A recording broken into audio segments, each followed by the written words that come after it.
Press the bell icon of the ePathshala channel and never miss another update. So guys now we are back again this chapter और chapter 9 है class 11th की geography का। आप देख सकते हैं इसका नाम solar radiation heat balance and temperature, जिसे आप हिंदी में सौर विकिरण ऊष्मा संतुलन एंड तापमान कहते हैं। कहने का मतलब सोलर के अंदर जिस तरीके से सन का विकिरण होता है, दैट मीन्स जिस तरीके से सूरज की वजह से हमारी धरती के ऊपर रेडिएशन होता है, साथ में हीट होती है और टेम्परेचर का इंक्रीजमेंट या डिक्रीजमेंट होता है, वो हम इस वीडियो के अंदर इस चैप्टर से रिलेटेड एमसीक्यू क्वेश्चन के थ्रू पढ़ने की कोशिश करेंगे।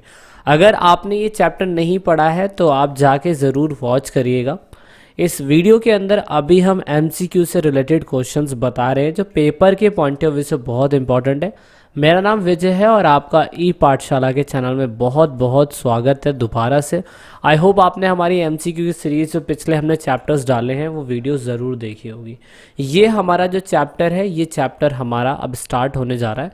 तो क्वेश्चन नंबर पहला हम जो बताने जा रहे हैं वो हम यही बताने जा रहे हैं, the earth radiates energy to the atmosphere in, यानी कि पृथ्वी में जो पृथ्वी वातावरण में जो ऊर्जा का विकिरण करती है वो क्या चीज़ करती है। तो वो हमें बताना है इसके अंदर कि रेडिएशन है, आइसोलेशन है, या शॉर्ट वेव लेंथ है या लॉन्ग वेव लेंथ है। तो लॉन्ग वेव लेंथ आप देख सकते हैं, इसकी वजह से जो ऊर्जा का विकिरण होता है हमारे एटमॉस्फेयर के अंदर वो हमें देखने को मिलता है। तो इसका सही आंसर जो है वो ए है, तो आप इसे ए ही टिक करेंगे। ओके, नेक्स्ट क्वेश्चन की बात कर लेते हैं। The days are longest at, देखिए यहाँ पे ना एक चीज़ तो फिक्स है कि ऐसे भारत के अंदर बहुत जगह है प्लेसेस जहाँ पे जो दिन होते हैं वो बहुत बड़े पाए जाते हैं, लेकिन इनमें से 4 राज्यों में से, ये 4 स्टेट्स के नाम हमने लिखे हुए हैं, इनमें से ऐसे कौन सा मैं कह सकता हूँ जगह है जहाँ पे लॉन्गेस्ट डे अभी तक नोटेड करा गया है। हैदराबाद, चंडीगढ़, नागपुर या तिरुवनंतपुरम। तो असल में तिरुवनंतपुरम जो है वो अभी तक ऐसा नोटिस करा गया है कि वहाँ पे सबसे लंबा दिन अभी तक देखा है पूरी पृथ्वी के ऊपर हमने। तो इस तरीके से आप देख सकते हैं यहाँ पे तिरुवनंतपुरम इसका सही आंसर होगा। आप ये ज़रूर टिक करिएगा क्योंकि इससे रिलेटेड पेपर के अंदर क्वेश्चन बहुत बार आया है पेपर, है ना। तो ये क्वेश्चन इतनी बार आया है कि बच्चों को समझ में नहीं आता है कि क्वेश्चन बार बार रिपीट क्यों हो रहा है, लेकिन सही मायने में देखा जाए तो भाई ये भारत के लिए एक मतलब बहुत इनक्रेडिबल चीज़ हो सकती है कि भाई मतलब इतना बड़ा जो दिन होता है, सबसे बड़ा दिन, वो लॉन्गेस्ट डे जो होता है वो तिरुवनंतपुरम में होता है। नेक्स्ट क्वेश्चन की बात कर लेते हैं, difference in pressure of the earth surface cause. अगर आप देखते हैं ना पृथ्वी की सतह के ऊपर जो दबाव होता है उसमें अंतर किस वजह से होता है। अगर आप देखेंगे कि जैसे कि मान लीजिए कि अगर आप एक प्लेस पे हैं अभी और एक प्लेस पे नहीं है, तो कभी कभार ऐसा होता है कि यहाँ पे बहुत हवाएं बह रही होती है और वहाँ पे कुछ भी हवाएं नहीं होती है ना। तो इसे प्रेशर बोलते हैं, इसे वायु का प्रेशर बोलते हैं। देखो वायु का प्रेशर है जब भी आप पृथ्वी के इस हिस्से पे नीचे दब के चल रहे हैं। नहीं, अगर वायु का प्रेशर नहीं होगा यानी कि विंड का प्रेशर नहीं होगा तो सिंपल सी बात ये है कि आप उड़ने लग जाएंगे। तो कहने का मतलब है पृथ्वी की सतह पर जो दबाव है, प्रेशर है, उसके अंतर में बस ये डिफरेंस होता है हवा की वजह से। आप हवा की वजह से देखेंगे कि what is the cause of low and the high pressure area on the earth surface. तो यहाँ पे आंसर की स्टेटमेंट भी है, the earth atmosphere expert pressure on the surface area of the earth and low pressure are caused by ascending and descending airs as warms it is ascend, leading to low pressure at the surface, air cool it descend leading to high pressure। कहने का मतलब जहाँ पे भी आप देखते हैं जहाँ पे गर्म होता है तो वो क्या होता है कि जहाँ पे भी गर्मी होती है वहाँ पे लैंड सरफेस पे हवा जो है वो उड़ने लग जाती है तो उस जगह पे जाके फिल होती है जहाँ पे हवा नहीं है। फिर यहाँ पे जो वेदर होता है वो ठंडा हो जाता है, ठंडा होने के बाद फिर वो दोबारा घूम के इधर आ जाता है। तो इस तरीके से वायु का दबाव हवा की वजह से अंतर में हमें देखने को मिलता है, इसी वजह से एयर प्रेशर डिफरेंस में आती है। तो इसका सही आंसर जो होगा वो क्या होगा, सही आंसर हमारा ए होगा। नेक्स्ट क्वेश्चन बात कर लेते हैं थर्ड की, व्हाट इज आइसोथर्म।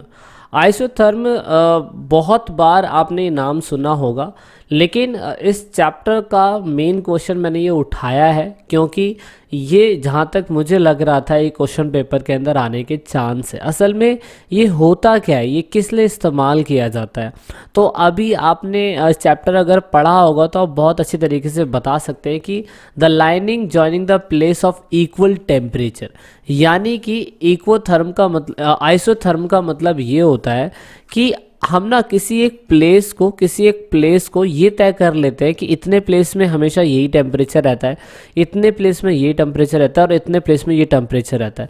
आप इसकी मदद से देख सकते हैं, यहाँ पे टेम्परेचर बताया हुआ है कि जितना यहाँ पे ये दिख रहा है ना, ये वाला जो ब्लू है डार्क ब्लू, उसमें बता रखा है यहाँ पे 10 डिग्री से ऊपर रहता है, फिर 20 डिग्री। ये डिनोमिनेट करता है आइसोथर्म, यानी कि जो समताप रेखा होता है कि किस इलाके का टेम्परेचर कितना रहता है। जैसे कि ये इलाका है, आप देख सकते हो इतना सा इलाका जो है ग्लोब का, इनका इलाका जो है वो लगभग क्या रिलेट कर रहा है कि उनका डिग्री टेम्परेचर इतना रहता होगा, है ना। तो ऐसा ही जैसे ग्रीन है तो ग्रीन में बता रखा है कितना, ये पूरा ग्रीन इलाका है, तो ये आइसोथर्म से पता चल जाता है कितना इलाका कितने से रिलेटेड है। ओके, तो ये इंपॉर्टेंट चीज़ है। तो what is an isotherm? Isotherm are line of constant और इक्वल टेम्परेचर, ठीक है ना। तो इसलिए इसका सही आंसर जो है वो ए होगा। नेक्स्ट क्वेश्चन की बात करें फोर्थ की, हायर एल्टीट्यूड पे आप हमेशा सोचते हैं कि बर्फ़ जो होती है जमी होती है, लेकिन ऐसा हर बार नहीं होता है कि हायर एल्टीट्यूड पे आपको बर्फ़ जमी हुई मिलेगी। ऐसा इसलिए नहीं होता है क्योंकि कभी कभार रीडिस्ट्रीब्यूशन होता है हीट एनर्जी का पोलर के ऊपर रीडिस्ट्रीब्यूशन होता है, इसलिए हर बार आप परमानेंटली हायर एल्टीट्यूड पे फ्रोजन जो बर्फ़ होती है वो नहीं देखोगे। इसलिए इसका सही आंसर जो है वो सी है। क्वेश्चन नंबर 6 की बात कर लेते हैं। आपके आसपास में पूरी तरीके से एक हवा फैली हुई है, उस हवा के आवरण को यानी कि इनवेल्व जो बोल रखा है उसको कहते क्या है? हवा के आवरण को कहा क्या जाता है? तो हवा के आवरण को एटमॉस्फेयर कहा जाता है। एटमॉस्फेयर के अंदर हवाएं हैं बहुत अलग अलग तरीके की, और ये हवाएं ऑक्सीजन है, कार्बन डाइऑक्साइड है, ये आपने पहले भी पढ़ा हुआ है। तो इसे हम वायुमंडल बोलते हैं, हवा के आवरण को हम वायुमंडल बोलते हैं। इसका सही आंसर ए है। तो क्वेश्चन नंबर अब 7 की बात करें तो सबसे ज़्यादा आइसोलेशन कहाँ होता है, मतलब सबसे ज़्यादा सूर्य ताप सबसे ज़्यादा रिसीव कहाँ पे होता है? तो ये तो बहुत बच्चों को पता अच्छे तरीके से कि इक्वेटर पे सबसे ज़्यादा सूर्य ताप प्राप्त होता है, यानी कि भूमध्य रेखा। आप देख सकते हो कि वहाँ पे हीट जो होती है, सूरज की किरणें जो होती है वो डायरेक्टली इस वाले हिस्से पे सबसे ज़्यादा पड़ती है, उसके बाद इस वाले हिस्से पे, फिर इस वाले हिस्से पे। इसलिए आप देखते हो कि नॉर्थ पोल और साउथ पोल के अंदर सबसे ज़्यादा ठंड होती है क्योंकि सूरज की किरणें यहाँ तक पहुँच नहीं पाती हैं। So that is why equator एक ऐसी प्लेस है जहाँ पे सबसे ज़्यादा हमें सूर्य ताप देखने को मिलता है। क्वेश्चन नंबर 8 की बात कर ले, अगर सूर्य ताप को रेफर किया जाए तो सूर्य ताप को रेफर किससे किया जाता है? सौर विकिरण से, यानी कि वही कि सूरज की किरणें जो होती है धरती पे किस तरीके से रिफ्लेक्ट हो रही है उसे ही इन्होंने क्या कहते हैं सूर्य ताप बोला हुआ है। तो इसलिए इसका सही आंसर है सोलर रेडिएशन। तो इसलिए इसका आंसर है बी, यानी कि सौर विकिरण।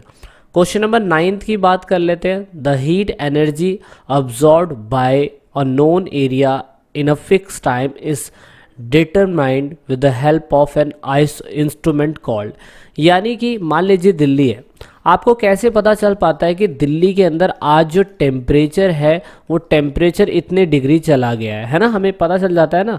तो जो इतने डिग्री टेम्परेचर चला गया उसका हमें पता कैसे चलता है? उसके लिए एक तरीके का इंस्ट्रूमेंट होता है, ठीक है ना। अब जो इंस्ट्रूमेंट होता है उससे ही पता चल जाता है कि इतना टेम्परेचर जनरेट हुआ है। तो वो टेम्परेचर का नाम क्या है? तो उस टेम्परेचर के नाम को हम सूर्य ऊष्म मापक यंत्र बोलते हैं। आप ये देख सकते हैं। अब इसे इंग्लिश में कैसे प्रोनाउंसिएशन करते हैं वो आप करके देख लीजिएगा, मेरे से तो नहीं हो रहा है, कोशिश करें तो हम पढ़ भी सकते हैं, लेकिन अजीब सा है, तो इसलिए मैं कह रहा हूँ कि अगर गलती हो जाती है तो उसके लिए माफ़ी। लेकिन मैं आपको ये कह रहा हूँ कि आप सूर्य ऊष्म मापक यंत्र यूज़ कर सकते हैं, जिससे पता चलता है सोलर रेडिएशन के बारे में कि कहाँ पे कौन सा फिक्स टेम्परेचर वहाँ पे एक फिक्स टाइम पे कितना था। ओके, तो इसीलिए इससे ही आपको वेदर के बारे में भी पता चल पाता है। तो उसका सही आंसर बी है। अब क्वेश्चन नंबर 10 की बात कर लेते हैं। 21 जून को दोपहर में सूर्य सिर के ऊपर होता है, तो उस टाइम पीरियड पे आप देख सकते हैं कि जो सन होता है वो कितने डिग्री पे पाया जाता है। तो ये इम्पॉर्टेंट है। तो यहाँ पे आप देख सकते हो 23.5 डिग्री यहाँ पे उत्तर में है, नॉर्थ में है। और 21 जून को उस दिन सबसे ज़्यादा धूप हमें देखने को मिलती है जो हमारे सर के ऊपर रहता है, तो इसलिए सही आंसर बी है। Question number 11। अब सभी को लगता है कि पृथ्वी गोल है, अर्थ गोल है, लेकिन सही मायने में पृथ्वी गोल नहीं है। उसका जो शेप है वो जियोइड शेप में है। आप देख सकते हैं ये कुछ ऊबड़ खाबड़ में पृथ्वी ऐसे हमें देखने को मिलती है और इस पृथ्वी के ऊपर हम रह रहे हैं, तो इसका सही आंसर जो है वो ए है। Question number 12।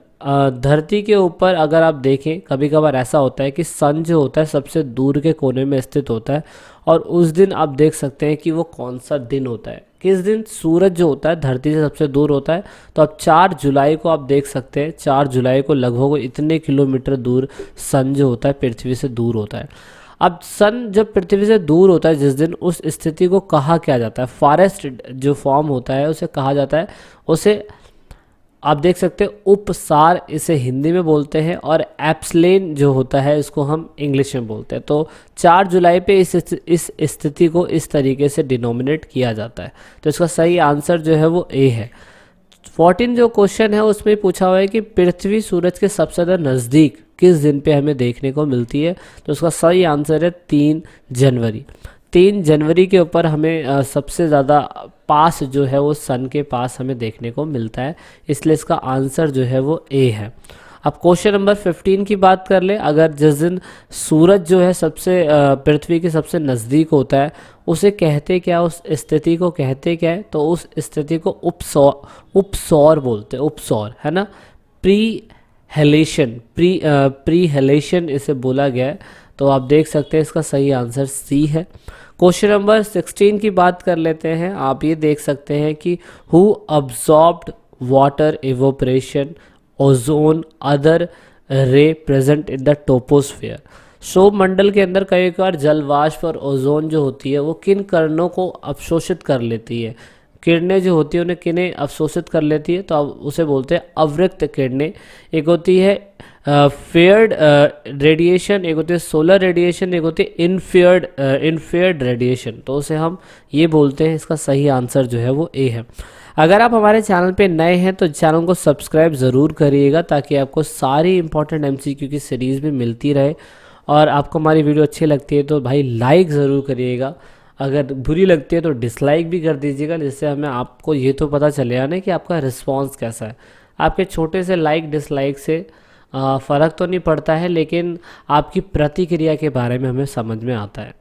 Question number 17। What is an important in heating in the lower layer of atmosphere. यानी कि धरती के निचले लोअर पे अगर एटमोसफेयर को गर्म करना होता है, वायुमंडल को गर्म करना होता है, तो उस स्थिति पे हम कहते हैं क्या, उसे कंडेंशन यानी कि ताप चलन। आप देख सकते हो यहाँ पे हीट होती है सबसे ज़्यादा, क्योंकि सूरज की किरणें कभी भी आती है वो इस हिस्से में पड़ती है, तो कंडेंशन होता है। और इस स्थिति को हमने बोल रखा है कि हीट एनर्जी जो है उस टाइम पीरियड पे ट्रांसमिट कर जाती है और मॉलिक्यूल्स को गर्म कर देती है धरती के, इसलिए इसका आंसर जो है वो डी है। क्वेश्चन नंबर 18 की बात कर लेते हैं। What is the process of transmitting heat in the atmosphere. यानी कि अब धरती का हिस्सा जब गर्म हो जाता है तो उससे वायु निकलती है, और वायु निकल के जब वो एटमोसफेयर के अंदर जाती है तो उस स्थिति को कहा क्या जाता है, उस स्थिति को कन्वेंशन बोला जाता है। अब देख सकते हो हीट यहाँ से जनरेट होती है और हवा जो होती है वो हल्की हो जाती है, और हल्की होने के बाद वो हवा उड़ने लग जाती है बादलों के अंदर, और जब वो बादलों के अंदर उड़ने जाती है तो इस स्थिति को कन्वेंशन बोला गया। और ये बादलों में जब उड़ती है तो फिर बादलों के अंदर पानी के रूप में स्टोर हो जाती है, तो इसका सही आंसर जो है वो ए है। Question number 19। What does the temperature of the place depend on. किसी भी प्लेस का टेम्परेचर जो है किस पे डिपेंड होता है, डिपेंड यही होता है कि वहाँ पे सूरज की किरणें कैसी पड़ रही है ना, आइसोलेशन कैसा हो रहा है वहाँ पे। सूरज की किरणें जैसी पड़ेगी, ज़्यादा पड़ेगी तो सिंपल सी बात है वहाँ पे ज़्यादा गर्मी होगी, कम पड़ेगी तो वहाँ पे कम गर्मी होगी, इसलिए इसका आंसर सूर्यताप पे निर्भर करता है। क्वेश्चन नंबर 20 और last. The highest temperature is found in the north eastern region of which continent. सबसे ज़्यादा हाईएस्ट टेम्परेचर नॉर्थ ईस्टर्न के कौन से कॉन्टिनेंट पे पाया जाता है सबसे ज़्यादा, तो उसे यूरेशिया बोलते हैं। यूरोप और एशिया के हिस्से में आप देख सकते हो नॉर्थन ईस्टर्न का जो पार्ट है, जो रीजन है, वो यूरोप और एशिया के कॉन्टिनेंट में सबसे ज़्यादा एक ऐसा प्लेस है जहाँ पे हीट जो होती है वो हमें देखने को, यानी कि गर्मी देखने को मिलती है। तो this is the 20 question of this chapter and I hope you like this video. This is it in this video. तो लास्ट में दोस्तों, अगर आप वीडियो को देख रहे हैं और ई पाठशाला चैनल के आप सब्सक्राइबर हैं या नए सब्सक्राइबर हैं, तो ईट पाठशाला की टीम से आप सभी को यही रिक्वेस्ट है कि आप इन सभी वीडियो को अपने दोस्तों के साथ शेयर ज़रूर करें और कोशिश करें कि आप दूसरों को शेयर करवाने के लिए बोलें, क्योंकि आप जितना वीडियो को शेयर करेंगे उतना ही हम और लोगों की मदद कर पाएंगे, क्योंकि पढ़ेगा इंडिया जब भी बढ़ेगा इंडिया। तो वीडियो के लास्ट में वीडियो को एंड तक देखने के लिए, चैनल को सपोर्ट करने के लिए बहुत बहुत धन्यवाद। जय हिंद, जय भारत।